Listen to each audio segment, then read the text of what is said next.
Hey guys, Scarlet Darkwood here.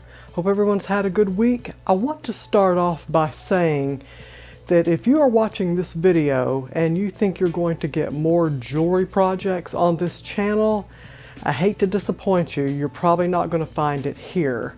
If you want to watch the video and learn something, and if you decide you like the rest of what my videos are, then please subscribe. Otherwise, the reason I'm showing these 4 sets of videos, or 5, I can't remember, but anyway, those videos used to be out when I had my shop, and we just closed that recently. And I wanted to share the videos again because they're beginning jewelry classes. And a lot of people who practice the occult or who are into metaphysics, a lot of times they like to wear jewelry. They like to make their own pieces, choose their own stones, create their own designs because it has meaning to them. So the next series of videos, I'm going to have a playlist for it. It's for those who want to make their own pieces, and the techniques are just techniques. I'm not making any project, but I'm showing you how to use the tools, what they are.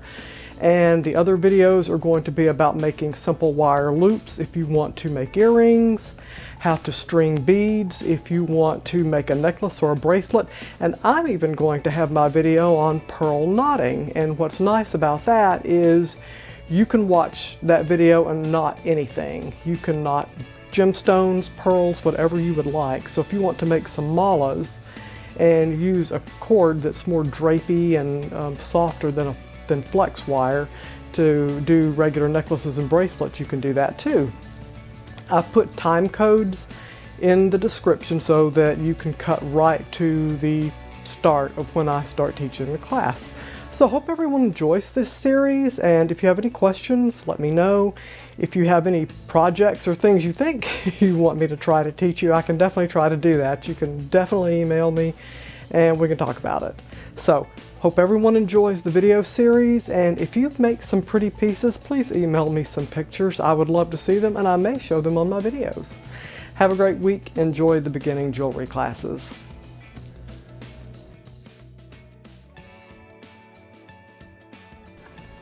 I'm going to be making a bracelet for our first project, and as you can see, I have my beads already laid out on what is called a bead design board. This board allows you to lay out your components so that you can see what it will look like before you string them onto your bead wire. They are noted in 1-inch increments, and I've checked this with a ruler, so they're pretty close. It starts at 0 and it works itself out, and in this case this board goes up to 12 inches on either side. What I usually do is if I have a focal point, I like to put it on first and then just design out from it. And that way I have a nice balanced look. If you're creating other jewelry components that you want at various places, you will want to create those first so that you can place them on the correct position on your design board for your design. Let's talk a little bit about wire. I'm using soft flex bead wire. This wire comes in all kinds of brands actually. There's Beadalon, Tigertail, Accuflex, and basically these wires consist of tiny stainless steel cable strands covered with a nylon coating. They also come in different sizes to support chunky heavy beads or really tiny pearls, and they come in fine, medium, and heavy sizes. You want to make sure that you use the thickest cord or wire for the project you're working on. If you're using pearls, you'll want fine wire. If you're using heavy chunky pieces like heavy turquoise or heavy drops of jade or jasper pieces, you will want heavy wire. I'm going to be using medium wire. It's a little thicker, it's in between the fine and the heavy. And my beads are basically Czech glass beads from the Czech Republic, who makes the finest glass in the world. I'm using some assorted metal spacers and some Chinese lampwork beads. And on my board I have laid them out just according to my design preference. I've looked at the textures, I've looked at the colors, and I've looked at the metal components, and I've spaced everything out the way I want them. When you're designing, you want to look at that so that you have a nice balanced complete look. Before I start loading my beads on the wire, let me explain a little bit about measurement. I cut off some of my soft flex, Anytime you take a measurement, you want to add a couple of inches to either side so that you have at least an inch with which to finish your ends. If you work too tightly, you're not going to have enough and you may have to restring your project again. If you have too much wire, it's just waste, and that can be costly in the end. So take the neck measurement or the wrist measurement and then add 2 more inches or a little more. And that should give you enough room. If you're working with really large beads, you'll want to make your ends longer so you can finish them off easier. Larger beads take up a larger amount of diameter when they start to go around something such as a wrist or a necklace. So just keep those pointers in mind and you'll save yourself a lot of headache. And now that I've laid out my design, I just want to go ahead and start putting them on my bead wire.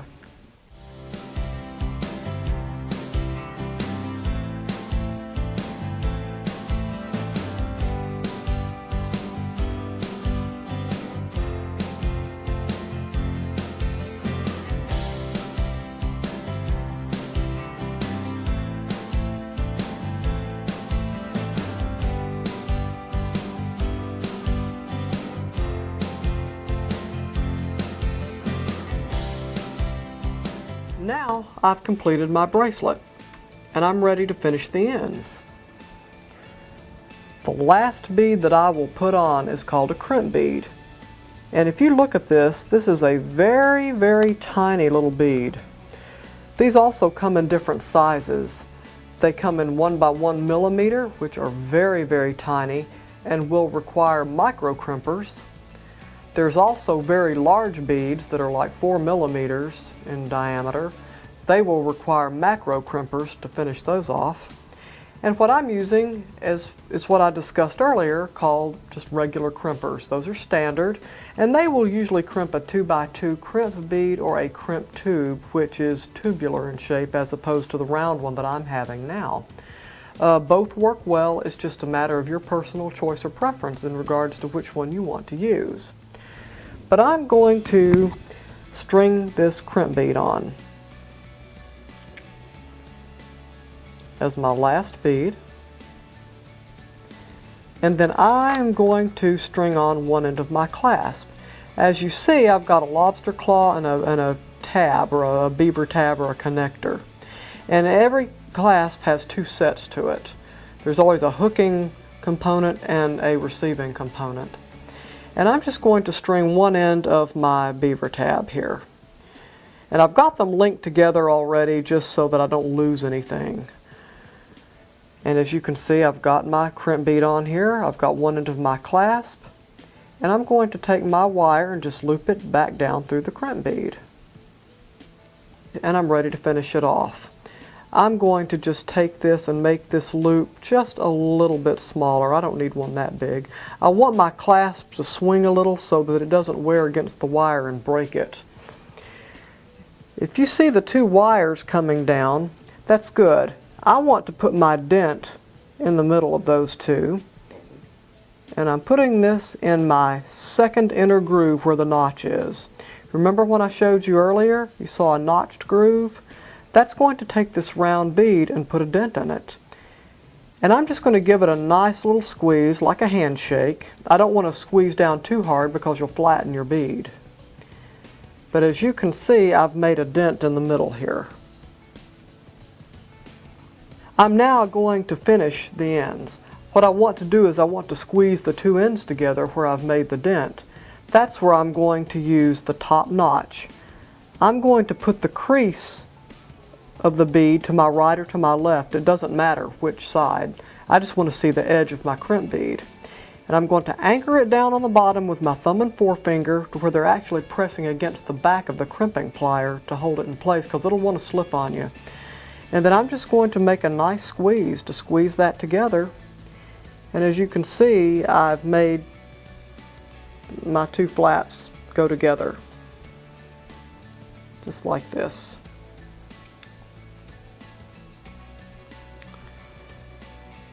And I'm going to give a little tug to make sure I got it snug, because sometimes it will slip out and you'll have to start over. I want to take my cutters and I want to just drape this over my index finger like this. and then I just want to make a cut. Now I want to make sure the base of my cutters is away from me and against that crimp bead, so that the open end is towards me. And then I'm going to cut. Just make sure that I don't cut my finger or have a piece fly in my eye. And I'm done with the first end. And I'm going to do the same thing with the other end. I'm just going to make sure that I've got everything down to the other side so that nothing's missing. And I'm going to do this again. I'm going to put on my crimp bead. And then I'm going to take the other half of my clasp and string it on. And I'm going to put this back down through the crimp bead.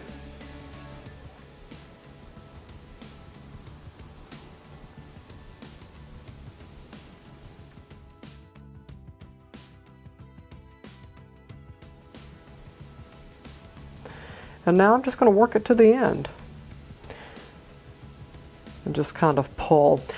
I'm deciding that I like to keep my clasp ends together because it allows me to create flex in my bracelet or necklace. What people don't realize is if you crimp too tightly, your piece can't bend or flex, and the beads are going to grind and break against each other. So you want to make sure that you have some flexibility to it. And by doing it this way, I have created a piece that has a little bit of flexibility to it. It's not so stiff. And now I'm just going to finish the other end, just like I did the last one. I'm going to put it in the second groove, give a nice squeeze. I'm going to put my dent facing one side, and then I'm going to put that edge in that first groove. Anchor with my thumb and forefinger. Try not to squeeze your clasp. I've damaged many a clasp before. Okay, everything's out of the way, and I'm ready to squeeze. And there I have it. Got the ends together right here. And sometimes I can take the very flat portion of these pliers, the very outer flat portion, and sometimes I will just take and just squeeze the edges together just a little for extra reinforcement.